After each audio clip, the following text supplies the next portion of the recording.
Good morning, students. Today we are going to deal with 2.2, the boy who broke the bank. In last video, we have seen about the lesson, its translation, and the other activities related to that chit-chat activity. Now we will see the English workshop on page number 53. See the question number 1. Who am I? Identify the character from the extract. दिलेल्या lesson मधून किंवा धड्यामधून character कोणता आहे, जे विधान म्हटलेलं आहे ते विधान म्हणणारं कॅरेक्टर कोण आहे त्याचं फक्त आपण नाव लिहायचं आहे. उदाहरणार्थ आपल्याला पहिलं दिलेलं आहे, I am the washerman's son. Who am I? मी धोब्याचा मुलगा. तर मी कोण आहे? तर त्याचं उत्तर पुढे दिलेलं आहे, सीताराम. नेक्स्ट बघा, second, I am the owner of the bank. Who am I? मी या बँकेचा मालक. मी कोण आहे? तर बँकेचा मालक कोण आहे? सेठ गोविंदराव. हे त्याचं उत्तर आहे. थर्ड बघा, I am the sweeper. Who am I? मी स्वीपर आहे. स्वीपर म्हणजे झाडूवाला. तर झाडूवाला कोण आहे? तर त्याचं उत्तर असेल नथू. फोर्थ बघा, I am the friend of Mrs Shrivastava. Who am I? Mrs Shrivastava, Shrimati Shrivastava यांची मैत्रीण कोण? त्यांचं नाव काय? तर मिसेस भूषण असं त्यांचं नाव आहे. I am the hair dresser. Who am I? Hair dresser म्हणजे न्हावी. तर तो न्हावी कोण आहे? दीपचंद असं त्यांचं नाव. I have a crooked leg. Who am I? Crooked leg कोणाचे? तर तो जो काय बेगर आहे, ओल्ड बेगर, गणपत, ते त्याचं नाव येईल. त्यानंतर make a list of customers of Peepal Nagar bank from the extract. या धड्यामध्ये आलेले जे काय कस्टमर आहे, ग्राहक आहेत बँकेचे, त्यांची नावं लिहायची आहेत. त्यामध्ये तुम्ही नाव त्या ठिकाणी त्या दीपचंद म्हणा किंवा एन एल्डरली जेंटलमॅन किंवा त्या ठिकाणी ओल्ड बेगर गणपत वगैरे यांची नावं तुम्ही त्या ठिकाणी लिहू शकता.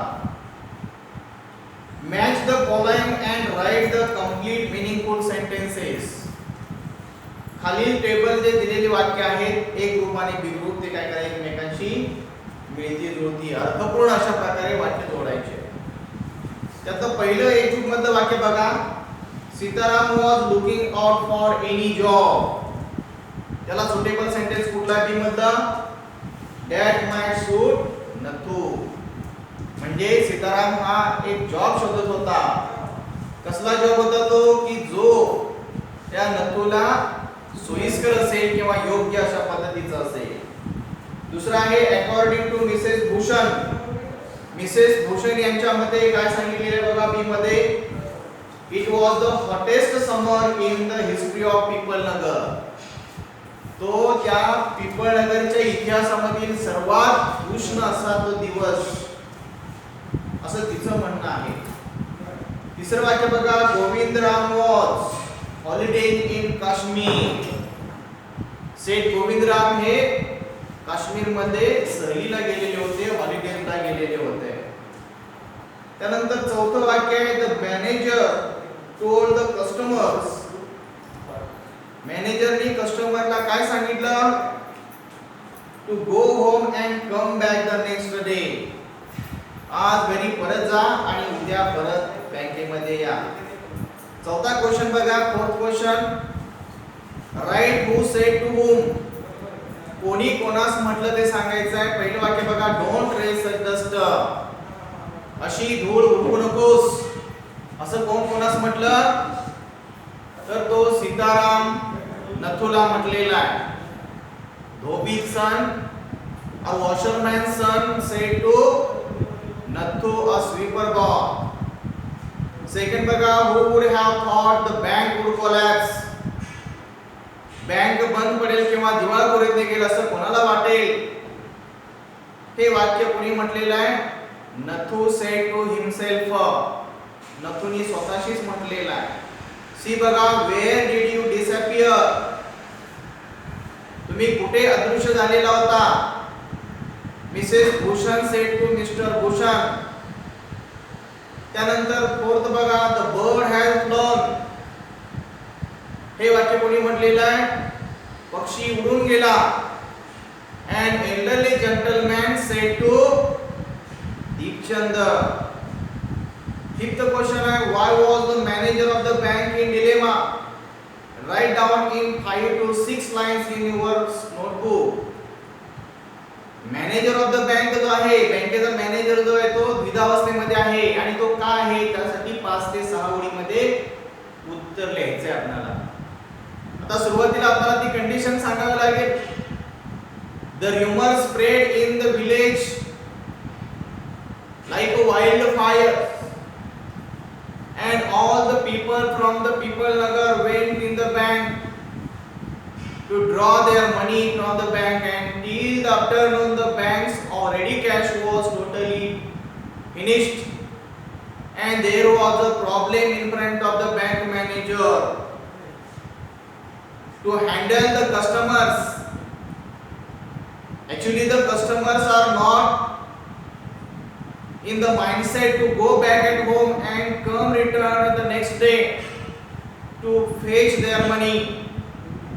And also the problem in front of that manager was that he could collect the money from the another branch, but it was also far away from that bank, 30 miles away from that bank, so it is not possible for him to bring the money immediately. And there was also problem that he could not convince the customers to stay back or to come back the next day.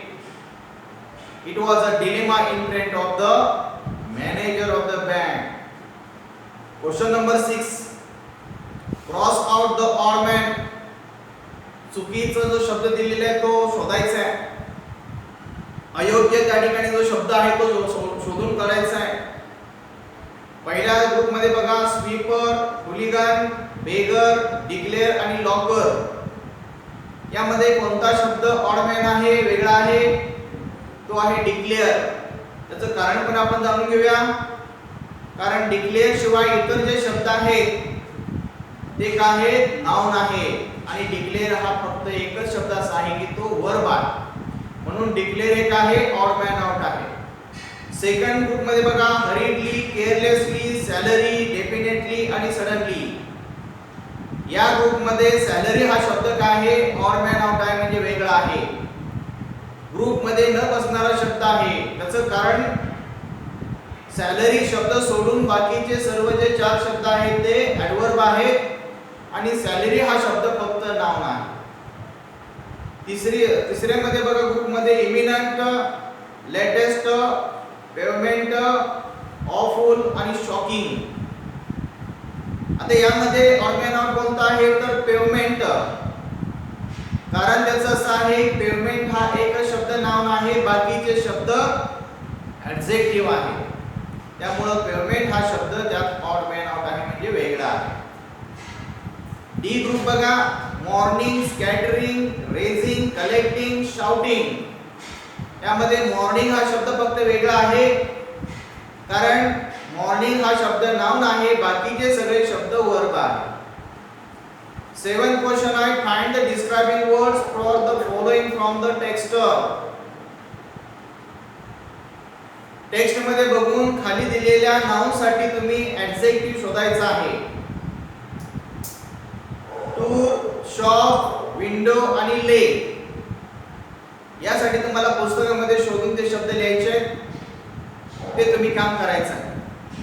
नाही जमल्यास you can contact मी, मला विचारू शकता नंतर. पण तुम्हाला काही काम पाहिजे त्यासाठी पुस्तक वाचायचं आहे, त्यामध्ये बघून योग्य तो शब्द तिथे लिहायचा आहे. क्वेश्चन नंबर 8 बघा, कंप्लीट द फॉलोइंग टेबल. खाली दिलेला जे कोष्टक आहे ते पूर्ण करायचं आहे, टेबल पूर्ण करायचं आहे. त्यामध्ये वर्ब, नाउन, ऍडजेक्टिव्ह, ऍडवर्ब असे 4 गट आहेत. एक तुम्हाला दिलेलं नाउन पहिलं पेमेंट आहे. पेमेंटचं वर्ब काय होतं तर पे, PAY. त्यानंतर ऍडजेक्टिव्ह काय होतं पेएबल, पेला ABLE लावायचं, पेएबल होतं. आणि ऍडवर्ब काय होणार पेएबली, म्हणजे फक्त पेएबलला LY प्रत्यय लागतो, पेएबलचं पेएबली होतं, PAYABLY. त्यानंतर नाउन दिलेलं आहे. दुसऱ्यामध्ये बघा तुम्हाला ऍडवर्ब दिलेले आहे सडनली, त्याचं काय वर्ब होत नाही, त्यामुळे त्याचं नाउन काय होईल सडननेस. आणि ऍडजेक्टिव्ह काय होणार सडन. त्यानंतर पुढे दिलेले वर्ब डिक्लेअर, डिक्लेअरचं काय होणार डिसिजन, डिक्लरेशन. डिक्लेअरचं नाव काय होणार डिक्लरेशन. आणि ऍडजेक्टिव्ह होणार डिक्लेअर्ड. आणि ऍडवर्ब होणार डिक्लेअरली. त्यानंतर ऍडजेक्टिव्ह दिले चेअरफुल, त्याचा वर्ब होणार चीअर, नाउन होणार चेअरफुलनेस आणि ऍडवर्ब होणार चेअरफुली. नवा क्वेश्चन हा स्वतः सोडवायचा तुम्हाला. Write in your own words a few sentences about each of the following. खाली दिलेल्या प्रत्येक पात्रासाठी तुम्ही काही वाक्य तयार करायचे आहेत पुस्तकामध्ये बघून. नथूसाठी, सेठ गोविंदरामसाठी, मिसेस श्रीवास्तव यांच्यासाठी आणि सीताराम यांच्यासाठी त्यांची माहिती द्यायची आहे. त्यानंतर 10th क्वेश्चन आहे expand the theme in write of about 20 lines. Expand the theme, दिलेल्या ओळीवरून आपले काल्पनिक अशा प्रकारचं त्या ठिकाणी पॅराग्राफ लिहायचा आहे. पहिला विषय आहे rumors are spread by fools and accepted by greater fools. म्हणजे अफवा जी असते ती मूर्खाकडून पसरवली जाते आणि महामूर्खाकडून ती स्वीकारली जाते. त्यानंतर दुसरा आहे बुक्स आर आवर रियल फ्रेंड्स. पुस्तक आपले खरे मित्र आहेत. याच्यावरती तुम्ही पॅराग्राफ लिहू शकता. रियल फ्रेंड्स म्हणजे काय, त्यानंतर रियल कंपॅनियन म्हणजे काय, वर्ल्ड ऑफ ट्रेजर त्या पुस्तकाला आपण म्हणतो. खजिना, जगाचा खजिना आहे पुस्तक म्हणजे. Confidence and courage to speak, धाडस धैर्य येतं त्यामुळे बोलण्याचं आपल्यामध्ये. इम्प्रूव्ह लँग्वेज स्किल्स, आपली भाषा सुधारते. ट्रेजर्स ऑफ नॉलेज, ज्ञानाचं ते भांडार आहे. पर्सनॅलिटी डेव्हलपमेंट, व्यक्तिमत्व विकास होतो. Keep us away from unwanted habits. Unwanted habits म्हणजे नको असलेल्या सवयीपासून पुस्तक आपल्याला अलिप्त ठेवतं. आणि कीप अस फोकस्ड, आपल्या ध्येयावरती लक्ष केंद्रित करण्यासाठी वाचनाची मदत होते. 11 जो आहे तो प्रोजेक्ट आहे collect the names of books written by Ruskin bond. Ruskin bond यांच्या पुस्तकांची नावं आपण त्या ठिकाणी YouTube वरती जाऊन किंवा Google वरती जाऊन त्या ठिकाणी रस्किन बॉन्ड्स बुक्स म्हटलं की त्याची नावं येतात, ते नाव बघून लिहायचे आहे. त्यानंतर आहे लँग्वेज स्टडी. लँग्वेज स्टडी मध्ये आपल्याला क्लॉज दिलेली आहे. पहिली क्लॉज आहे ऍडजेक्टिव्ह क्लॉज. ऍडजेक्टिव्ह क्लॉज म्हणजे विशेषण बोधक उपवाक्य. आपल्याला यामध्ये मेन क्लॉज आणि सबऑर्डिनेट क्लॉज हे दोन प्रकार असतात. त्यातली मेन क्लॉज आपल्याला दिलेली आहे, मुख्य उपवाक्य दिलेलं आहे. त्याचं गौण उपवाक्य आपल्याला स्वतःला बनवायचं आहे त्या अर्थाचं. पहिलं वाक्य बघा, I know of a school boy. मी अशा एका मुलाला शाळेतल्या ओळखतो. त्याचं वाक्य कसं होईल पुढे, हु इज व्हेरी क्लेवर. म्हणजे पूर्ण वाक्य करायचं आहे, हु इज व्हेरी क्लेवर. आता हे हु इज व्हेरी क्लेवर कोणाबद्दल माहिती सांगतं, त्या बॉय बद्दल माहिती सांगतं. म्हणजे ती क्लॉज कोणती होते, ऍडजेक्टिव्ह क्लॉज होते. तसंच प्रत्येक वाक्य कसं बनवायचं, एक वाक्य I know the joke. I know the joke, मला एक विनोद माहित आहे. तो कसा आहे, आता जोक म्हटल्यानंतर त्या ठिकाणी हु वापरू शकत नाही, माणसासाठी आपण हु वापरतो. मग जोक वगैरे जे आहे ते कसं आहे, काल्पनिक गोष्ट आहे, म्हणून त्यासाठी काय वापरायचं, विच इज व्हेरी इंटरेस्टिंग. काय वापरायच्यासाठी विच वापरायचं, विच इज व्हेरी इंटरेस्टिंग. आता पुढे तिसरं वाक्य बघा, I know of a doctor. मी अशा एका डॉक्टरला ओळखतो किंवा जाणतो. हु इज व्हेरी, कसा आहे तो, हु इज व्हेरी इंटेलिजंट और who is very honest, who is very sociable. त्यानंतर पुढचं वाक्य, I know of a place. मी अशा एका ठिकाणाला ओळखतो. Who is very calm and quiet, which is very pleasant. Sorry, place ला काय वापरायचं, which वापरायचं. I know of a place which is very pleasant किंवा which is very beautiful. त्यानंतर I know the reason, मला कारण माहित आहे. काय कारण? कारण सांगताना WH वर्ड कुठला वापरू शकतो आपण, why. I know the reason why the situation is worst किंवा why he has failed in the exam, तो परीक्षेमध्ये नापास का झाला याचं कारण मला माहित आहे. म्हणजे कारणाबद्दल ते पुढचं वाक्य माहिती सांगतं, म्हणून ते काय होतं, ऍडजेक्टिव्ह क्लॉज. त्यानंतर खाली काही वाक्य जॉईन करायचे, आपल्याला जोडायचे आहेत. शब्द आहेत when, where, which आणि what. वाक्य वाचून योग्य अर्थाचं त्या ठिकाणी शब्द वापरू शकता तुम्ही. Sitaram had a bundle of pressed clothes. आणि दुसरं वाक्य आहे balance it on his head. तर या ठिकाणी काय येणार, which he balanced on his head. It निघून जाणार कारण which हा शब्द आपण वापरतोय. दुसरं वाक्य आहे लार्ज शेडी tamarind tree grew at one end of the bazaar. आणि पुढे सांगितलंय दुसरं वाक्य Mr Shrivastava found her friend Mrs Bhushan there. मिस्टरच्या ऐवजी मिसेस पाहिजे, प्रिंटिंग मिस्टेक आहे. आणि त्या ठिकाणी शब्द कोणत्या नावाने जोडणारा, वेअर. बाजारच्या नंतर कुठला शब्द घ्यायचा, वेअर घ्यायचा. बाकी वाक्य आहे तसं. आणि शेवट जो शब्द आहे त्यातला देअर, तो देअर शब्द निघून जाणार कारण आपण वेअर शब्द त्यामध्ये वापरलेला आहे. तिसऱ्या वाक्यामध्ये बघा आता Pipal Nagar bank has stopped paying employees. आणि दुसरं वाक्य it is about to collapse. यामध्ये सुद्धा वाक्य जोडताना आपण काय वापरू शकतो, which is about to collapse. यातला it शब्द निघून जाणार, त्या ठिकाणी which येणार. पुढचं वाक्य बघा he had finished his work, he sat down on the highest step. हे वाक्य जोडणार he sat down on the highest step when he had finished his work. किंवा when he had finished his work, comma he sat down on the highest step. अशा प्रकारे तुम्ही लिहू शकता. आता यामध्ये प्रेझेंट टेन्स तुम्हाला दिलेले आहेत, खाली बघा. सिंपल प्रेझेंटचं वाक्य दिले आय गो होम. आणि थर्ड पर्सन असेल तर काय होतं, गोज होतं, म्हणून she goes home. Present progressive म्हणजे प्रेझेंट कंटिन्युअस काय सांगितले, आय एम गोइंग. आणि दुसरं वाक्य होतं दे आर गोइंग. त्यानंतर present perfect he has gone. आणि दुसरं वाक्य त्यातलं they have gone. Present perfect progressive म्हणजे present perfect continuous he has been going.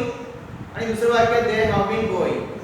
त्यानंतर पास्ट टेन्स मध्ये simple past they she went they went, याच्यामध्ये कुठलाही बदल होत नाही. पास्ट प्रोग्रेसिव्ह म्हणजे पास्ट कंटिन्युअस मध्ये आय वॉज गोइंग आणि we were going. Past perfect मध्ये we had gone he had gone, याच्यामध्ये पण कोणता बदल नाही, सहाय्यकारी क्रियापद सेम असतं, एकच आहे म्हणून. पास्ट परफेक्ट प्रोग्रेसिव्ह मध्ये सुद्धा एकच आहे, had been. I had been going they had been going. Future tenses मध्ये सिंपल फ्युचर आय विल किंवा आय शॅल गो आणि you will go. Future progressive किंवा फ्युचर कंटिन्युअस मध्ये वी विल बी गोइंग किंवा वी शॅल बी गोइंग आणि she will be going. Future perfect मध्ये he will have gone. आणि future perfect progressive मध्ये किंवा continuous मध्ये I will have been going किंवा दे will have been going. Subject आणि verb agreement या ठिकाणी प्रत्येक काळानुसार त्या ठिकाणचं सब्जेक्ट आणि वर्ब यांचं एग्रीमेंट असतं. एक वचनी सब्जेक्ट असेल तर एक वचनी ऑक्झिलरी वर्ब त्या ठिकाणी वापरतो आपण. सिंपल प्रेझेंट मध्ये फक्त वेगळापण आहे. जर थर्ड पर्सन सिंग्युलर सब्जेक्ट असतील म्हणजे ही सीट असेल तर आपण वर्बला एस किंवा एस सफिक्स लावतो, बाकीच्यांना प्रत्यय लावत नाही. तर याचा चार्ट आपण बनवायचा आहे की आयच्या पुढे येणारी क्रियापद कोणती, साधारणतः सहाय्यकारी क्रियापद. अशी 8 सर्वनाम आहेत, I we you you he she it they. आणि एखादं नाम घ्यायचं खाली स्वतःचं नाव आणि त्याच्या पुढे येणारे.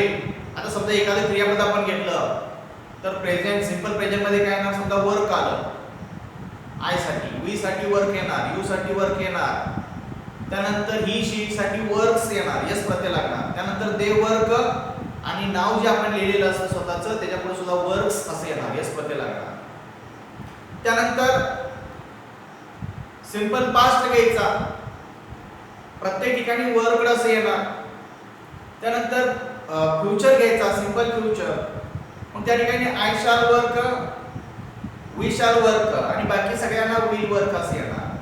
त्यानंतर प्रेझेंट कंटिन्युअस घ्यायचा, I am working, we are working, असं सगळ्याचं त्या ठिकाणी तुम्ही काय करायचं, एक एक काळ घेऊन एक चार्ट बनवायचा आहे आणि हा तुम्हाला या ठिकाणी या लेसन साठीचा प्रोजेक्ट असणार आहे. So let's stop here, we will meet again in the next video. Till take care, thank you very much.